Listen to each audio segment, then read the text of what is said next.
This is video number 7 of centre of मास, और इसके अंदर हम कंटिन्यू कर रहे हैं वही टॉपिक, एक important topic, motion of centre of मास।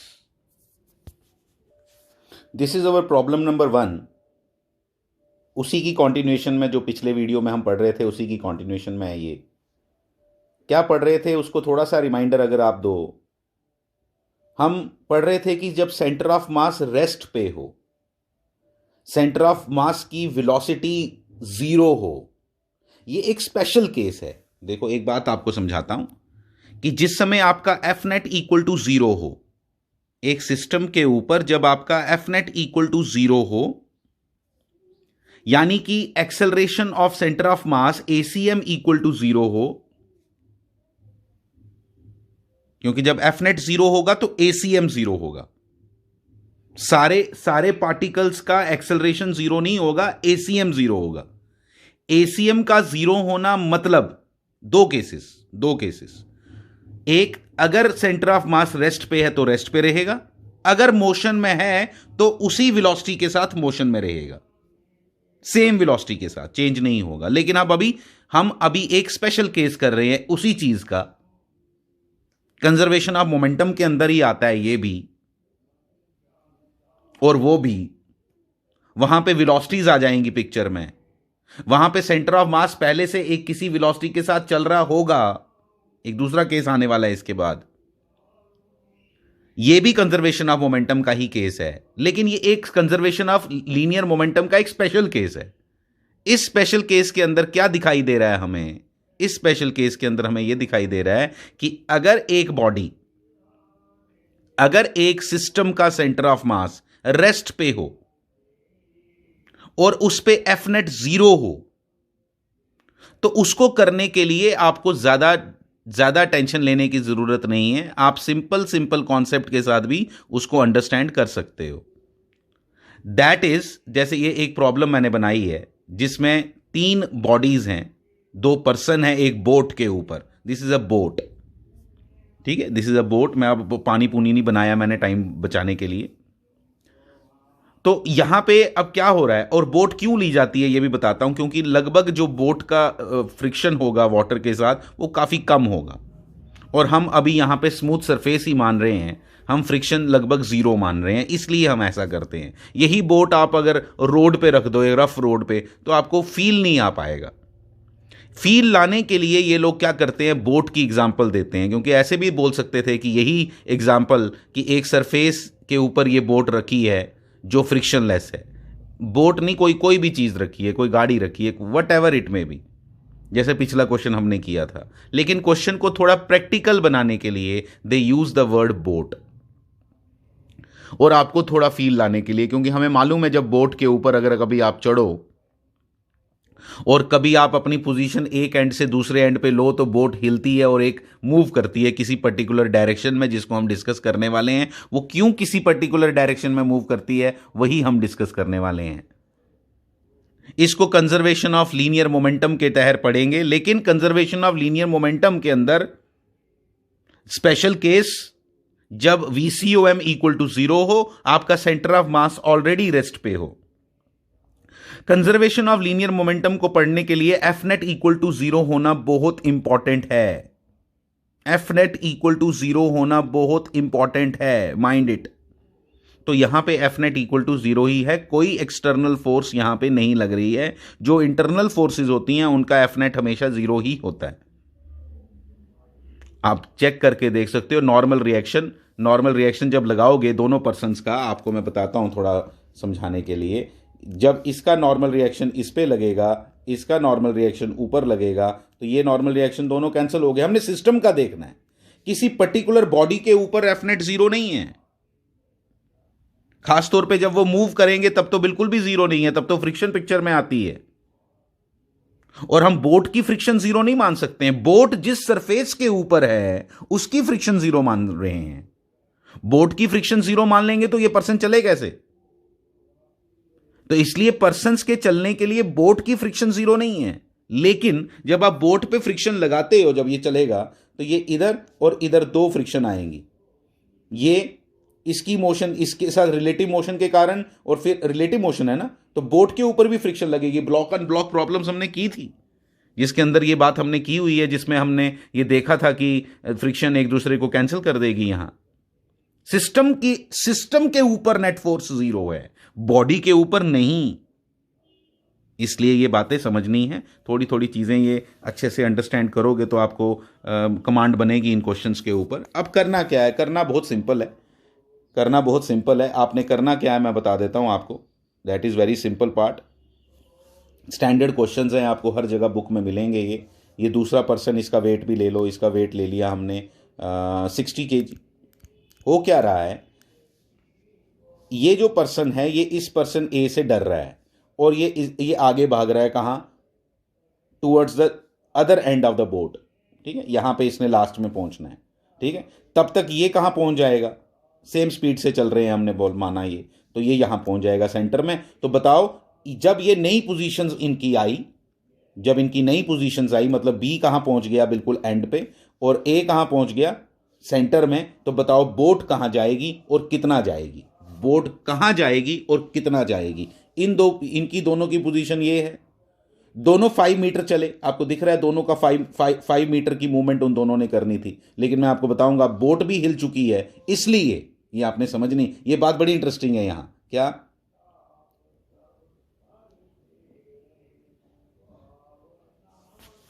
देखो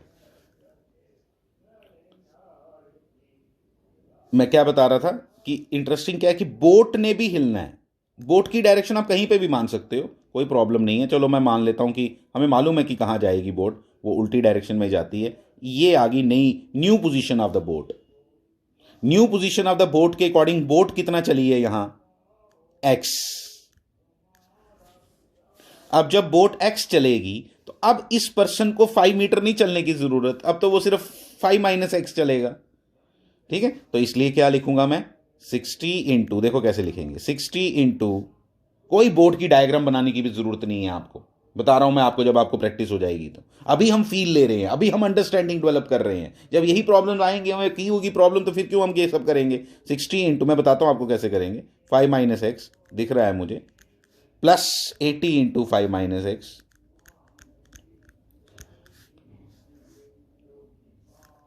80 इंटू 5 माइनस एक्स, प्लस हमने बोट का वेट ही नहीं लिया, बोट का वेट भी ले लो 20 kg। ठीक है, 20 kg, तो 20 इंटू, गिवन है क्वेश्चन के अंदर, घबराना नहीं आप, 20 इंटू एक्स इक्वल टू क्या, 0। यहां से एक्स की वैल्यू निकाल लो। मैं आपको बता देता हूं एक्स की वैल्यू क्या आएगी यहां, नहीं मैंने भी नहीं लिखा है, इसको मैं दिखा देता हूं आपको क्या आएगी। देखो सॉल्व करो इसको, ये कितना हो गया, 140 हो गया। 140 into 5 minus x, 140 into 5 minus x,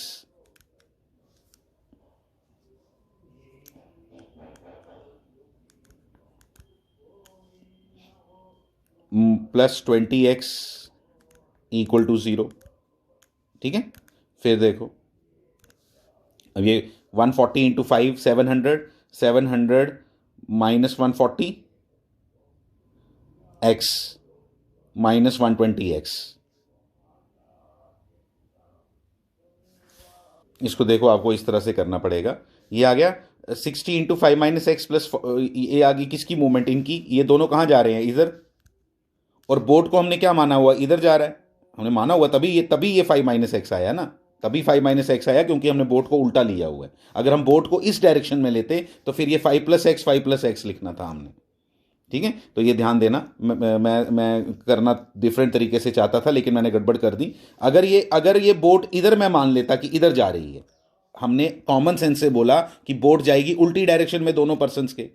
ठीक है, कॉमन सेंस से बोला, लेकिन अगर कोई उल्टा भी अज्यूम कर ले गलती से, तो उसका आंसर अपने आप नेगेटिव आ जाएगा। लेकिन जब उल्टा एज्यूम करेगा तो ये फिर 5 प्लस एक्स लिखना है। तो इसलिए मैंने जब 5 माइनस एक्स लिखा, तो फिर आपको लिखना है plus 20 into minus x, 20 into minus x, क्योंकि ये उल्टी डायरेक्ट बोट है, उनमें उल्टी डायरेक्शन में माना है, इक्वल टू क्या, 0। जब इधर से कैलकुलेट करोगे तो आपको एक्स की वैल्यू मिल जाएगी। और अगर बाई चांस किसी ने बोट की डायरेक्शन उल्टी एज्यूम की, उल्टी एज्यूम की तो उसको समझना पड़ेगा कि उसको 60 into 5 plus x plus 80 into 5 plus x plus 20 into x equal to 0 लिखेगा। सेम आंसर आएगा बट उसका आंसर नेगेटिव आएगा क्योंकि उसने बोर्ड की डायरेक्शन उल्टी डायरेक्शन में मानी है, तो उसका आंसर भी अपने आप नेगेटिव आ जाएगा। तो एक्स इज इक्वल टू यहां पे आ जाएगा 700/120 मीटर। ठीक है, वो जो कटता कुटता उसको काट लो, 70/12 हो गया, 35/6 हो गया, लगभग 6 मीटर हो गया। देखो अब फिर से वही बोर्ड वाली प्रॉब्लम। इस बार 2 पर्सन्स हैं, दोनों एंड पे बैठे हैं, आप दोनों ने सेंटर में आना है, तो बताओ बोर्ड का क्या होगा। दोनों का वेट डिफरेंट है, दोनों ने सेंटर में आना है। अब बताओ बोट का क्या होगा। आप बोट को किसी भी डायरेक्शन, पर्टिकुलर डायरेक्शन में मान लो कि वो चल गई, तो आप उसके अकॉर्डिंग ये पूरी कैलकुलेशन कर सकते हो, कोई घबराने वाली बात नहीं है। मान लो हमने मान लिया कि बोट इधर चली गई, कितना डिस्टेंस, एक्स डिस्टेंस, कितना डिस्टेंस आगे बोट चली गई, एक्स, ये हमने मान लिया। बोट हिली, ठीक है, बोट हिली और वो एक्स डिस्टेंस आगे चली गई, तो अब इधर गई ना आगे। अब मुझे बताओ, आपको ध्यान देना है प्लीज़, आप इस बात को ज़रा समझेंगे। मैं एक चीज़ लिख रहा हूं, आपको समझ आना चाहिए। 80 into 10 plus x 5 plus x, इधर सेंटर में आना है ना। अब सेंटर में आना है तो उसको एक्स्ट्रा चलना पड़ेगा इस वाले, ठीक है, क्योंकि बोट भी आगे चलती जा रही है, तो इसको कितना आएगा 5 प्लस एक्स। उसको कम चलना पड़ेगा इस वाले को, क्योंकि ये उल्टा चल रहा है, इसको कम चलना पड़ेगा। आप फील कर सकते हो उसको, अभी मैंने बताया आपको। Plus 60 into 5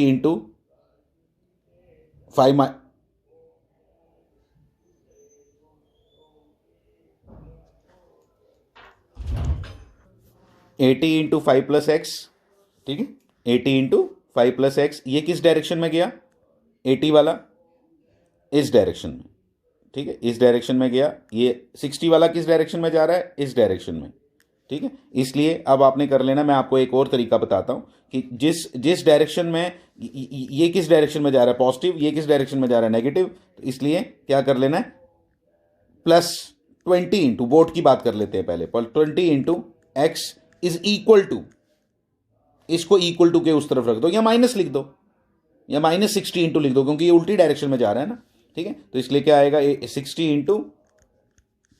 into 5 minus x, 60 into 5 minus x, इसकी कैलकुलेशन करोगे तो आपको एक्स मिल जाएगा। आओ देख लेते हैं एक्स कितना आएगा। ये देखो, ये इक्वेशन मैंने सॉल्व करके यहाँ लिखी है, आप इसको देखो क्या लिखा, 160x, ये 80x 20x कितना हो गया, 80x और 20x 100x, ये 60 माइनस 60 यहाँ से यहाँ जाएगा तो कितना हो जाएगा 160। x इज इक्वल टू कितना आ गया, -100। आप कैलकुलेट करके देख लो, -100 आता है। x इक्वल टू कितना आ गया, मैं यही चाहता था आपको बताना है actually, x is equal to कितना आ गया, माइनस में आ रहा है पहली बार, कितना आ रहा है, -10/16 -5/8, -5/8 आ रहा है। अब -5/8 का मतलब हुआ भाई, तुमने बोट जो माना था ना इस तरफ जा रही है राइट की तरफ, वो एक्चुअली लेफ्ट की तरफ जाएगी, बस ये कहानी है। मतलब इससे हमें कोई फर्क ही नहीं पड़ता कि आप कहाँ पे एज्यूम कर रहे हो कि बोट कहाँ जाएगी, या आपको कोई पहले से दिमाग लगाने की ज़रूरत नहीं है कि कहाँ बोट जाएगी। आप कुछ भी एज्यूम कर लो, किसी भी तरफ एज्यूम कर लो, उसके अकॉर्डिंग इक्वेशन बनाओ, जैसे मैंने बनाई नीचे, लेफ्ट वालों को एक तरफ रखो, राइट वालों को एक तरफ रखो, अपने आप आंसर आ जाएगा। आप किसी को ये माइनस लिखना है, माइनस करके लिख सकता है, एक ही बात होती है। इसको ऐसे करके लिख सकता था, माइनस दिस इक्वल टू 0।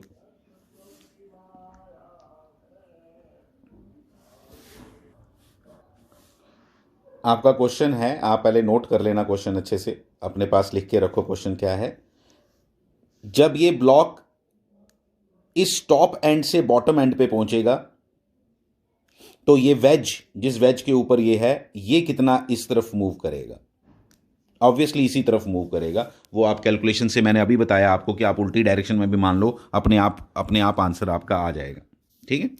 अब इस क्वेश्चन के अंदर अलग क्या है, मैं आपको पहली बात बताता हूं। पिछले क्वेश्चन्स जितने थे ना, उनके अंदर एफ नेट इक्वल टू 0 था, यहां एफ नेट 0 नहीं है, यहां बिल्कुल भी एफ नेट 0 नहीं है। इस ब्लॉक के ऊपर mg फोर्स एक्ट कर रही है,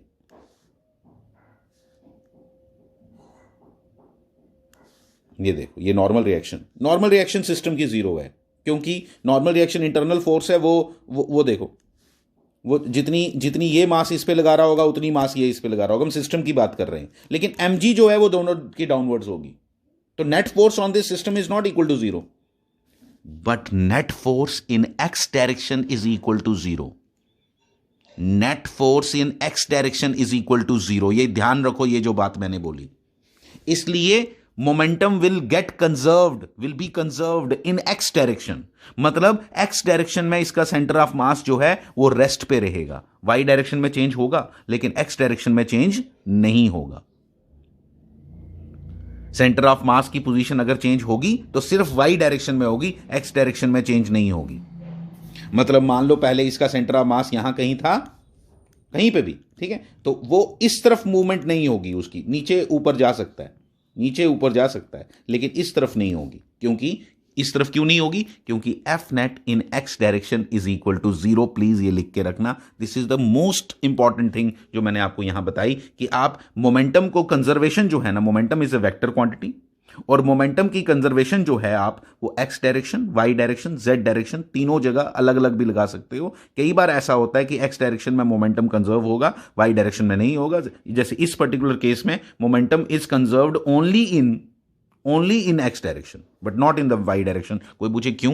क्योंकि मोमेंटम के कंजर्वेशन के लिए the first and the foremost requirement is कि आपका F net equal to zero होना चाहिए। तो आपने पूछना चाहिए यहां पे कि भाई एफ नेट तो यहां जीरो है ही नहीं, लेकिन फिर हमने एक और मॉडिफाई किया इसी चीज को, और हमने क्या बोला कि एफ नेट जो है वो कंजर्व्ड है, एफ नेट जो है वो इक्वल टू जीरो है। कहां?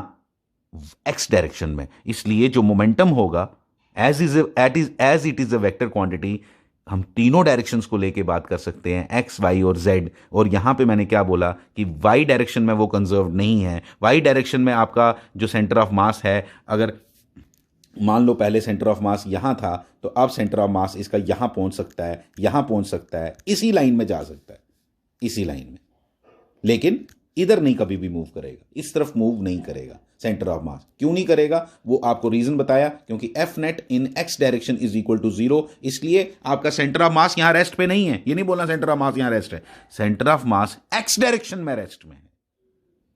ये इंटरेस्टिंग पार्ट है इस क्वेश्चन का सबसे ज्यादा। इसलिए फिर क्या करोगे आप, मैं बताता हूं आपको। आप क्या करोगे? आप सिर्फ एक्स डायरेक्शन को लेओगे। इस ब्लॉक की जो डिस्प्लेसमेंट है, इस ब्लॉक की जो डिस्प्लेसमेंट है उसको जरा देखते हैं। इस ब्लॉक की जो डिस्प्लेसमेंट है वो ऐसी है। डिस्प्लेसमेंट की डायरेक्शन देखना,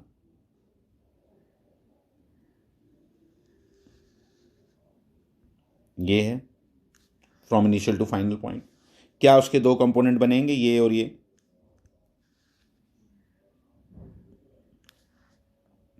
मेरा ये वाला कंपोनेंट जो है इसकी बात करोगे आप, इसकी बात नहीं करोगे। समझ आई बात? और ये कितना है, ये डिस्प्लेसमेंट कितनी है, ये थीटा गिवन था आपको, ये एल गिवन है आपको, तो L cos theta, L cos theta is the displacement. समझ आई बात? तो ये ब्लॉक कितना चला हॉरिजॉन्टली, ऐसे बोलते हैं। ये मैं उधर बोलता था ये आपका प्रोजेक्टाइल में, तो इसलिए मैं क्या बोलूंगा, ये ब्लॉक कितना चला horizontally? It moved L cos theta horizontally. ठीक है, तो एल कॉस थीटा ये चला, मैं लिख देता हूं। हाँ, एल कॉस थीटा नहीं चलेगा। देखो देखो देखो ध्यान से, देखो देखो देखो, मैं बताता हूं। क्योंकि ये वेज भी चला ना, ये वेज इधर गया, मान लो कितना एक्स, तो वही सेम स्टोरी। एम कितना चलेगा? एम कहां गया? इस तरफ जा रहा है ना एम, एम की हॉरिजॉन्टल डिस्प्लेसमेंट इधर है। ठीक है, जा ऐसे रहा है, लेकिन मैंने क्या बोला, ऐसे आ गया ना। हॉरिजॉन्टल डिस्प्लेसमेंट कहां है? यहां। कितनी? एल कॉस थीटा होनी थी अगर वेज हिलता नहीं, लेकिन वेज हिल गया, इसलिए माइनस एक्स इक्वल टू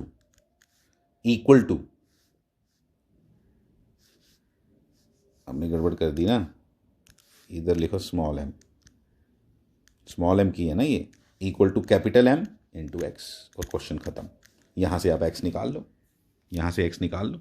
बहुत सिंपल है, क्या निकालना है एक्स इसमें, वेरी सिंपल। ठीक है, तो उसको कैलकुलेट कर लो, अगर आप कहते हो मैं करना, मैं कर देता हूं।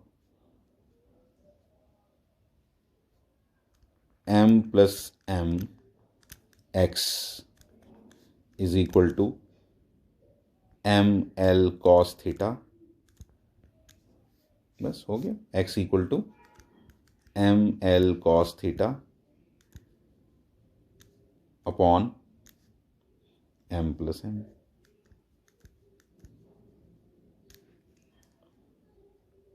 ml cos theta upon m plus m। वो बहुत अच्छा क्वेश्चन था, बहुत अच्छा क्वेश्चन था, और बहुत अच्छे से अपने पास नोट करके रखो। इस तरह का एक और क्वेश्चन है, ठीक है, वो भी मैं आपको बताऊंगा। क्वेश्चंस तो कोई कमी नहीं है, लेकिन इस तरह के बहुत से क्वेश्चंस हैं, लेकिन कॉन्सेप्ट को क्लियर करने के लिए ये बहुत इंपॉर्टेंट रहते हैं। और भी डिस्कस करेंगे अगले वीडियो में question. Thank you very much. ये देखो नेक्स्ट क्वेश्चन हम लेते हैं, इसी के साथ मैंने मर्ज कर दूंगा इसको। तो इसमें क्या आएगा, ये देखो इस तरह का क्वेश्चन था। ये एक पतली सी रॉड है, समझना अच्छे से। इसके ऊपर एक रिंग लटक रही है, ऐसे ऐसे छल्ला, ऐसे करके रिंग लटकाई हुई है। इसके साथ एक स्ट्रिंग है, स्ट्रिंग के साथ एक 2 kg का मास है, स्ट्रिंग के साथ एक 2 kg का मास है। यहां हमने इसको होल्ड करके रखा है। ये 2 मीटर की लेंथ है, ये 2 मीटर की लेंथ है। अब आपने फिर से बताना है यहां पे, आपने फिर से बताना है यहां पे कि यहां पे जब ये ब्लॉक इस पोजीशन पे आएगा, देखो वर्टिकल हो जाएगा। ये स्ट्रिंग है ना, अभी इसको यहां हमने होल्ड करके रखा है, अपने हाथ से रोक के रखा है। फिर हम इसको रिलीज करेंगे, इसको किसको, 2 kg को रिलीज करेंगे। As 2 kg is released from the position shown, from the position shown, find the displacement of the ring, find the displacement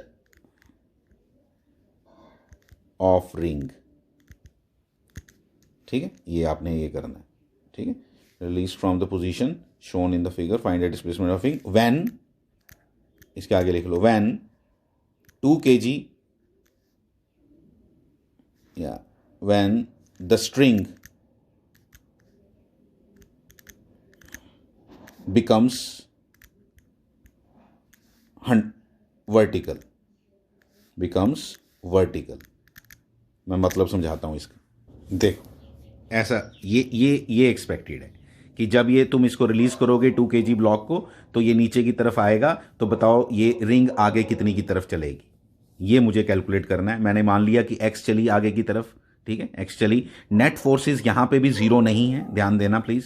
net forces यहां पे भी जीरो नहीं है, वर्टिकल फोर्सेस लग रही हैं, वर्टिकल फोर्सेस लग रही हैं। हॉरिजॉन्टल फोर्सेस अभी भी जीरो हैं, आप चेक कर सकते हो। जो स्ट्रिंग के ऊपर भी वो टेंशन है, टेंशन की टेंशन नहीं लेनी, टेंशन इंटरनल फोर्स है, वो एक दूसरे को कैंसिल कर देती है।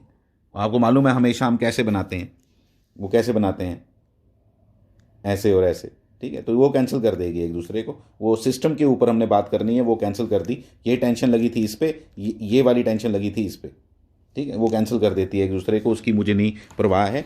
तो वो तो ख़त्म हो गई। लेकिन net force in vertical direction है, लेकिन हॉरिजॉन्टल डायरेक्शन नहीं है। इसलिए अब मैं यहाँ देखूंगा, जो मैं आपको बात बताने वाला हूँ वो ये है कि आपका ये 2 kg का ब्लॉक कितना चला, 2 - x। इसको रिंग को भी ले लो, कोई वेट इसका 1 kg ले लो, ठीक है, इक्वल टू 1 × x। क्वेश्चन खत्म। इंपॉर्टेंट क्वेश्चन है, अच्छे से करके रखो इसको। Thank you very much. यहाँ कंप्लीट होती है आपकी वीडियो।